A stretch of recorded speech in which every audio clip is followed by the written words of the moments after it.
ma arvan, et need inimesed, kes neid kõnesid tegema on värvatud, need on oma ala spetsialistid, selles mõttes ülitugevad müügiinimesed. Koolitatud skriptid ees, kogemus olemas. Muidugi. Ma arvan, ma ei imesta, kui paljud on olnud teinud telemarketingi või sellist nagu mingisugust müügitööd eelnevalt, ausat tööd ja nüüd läinud sinna. Need ei ole nii, et kuskilt tõmmatakse mingi vend metsast välja ja hakka kõnesi tegema, sest ma ütlen, et need tulud on nii suured, et need on, ma arvan, väga intelligentsed, väga hästi koolitatud, väga hästi tehtud müügikõned ja selles mõttes, ja kui sa paned sinna teisele poole veel vastu selle, et nüüd saad sinna selle inimene järgmisest Bitcoinist ma kindlasti nagu seda ma maha ei maga. Siis sul on see Tinder match nagu justkui olemas.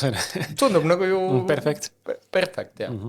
Aga seal ma soovitangi, et vaat seal just rääkisime ka, et see vahel see 5 minutit, et see Bitcoin ei kadunud kuskile 5 minutiga ära, eks. 5 aastaga võib-olla magasid maha. Siin on see 5 minutit sul ikkagi aega nagu valideerida seda, et kas see on nüüd uus Bitcoin või mitte.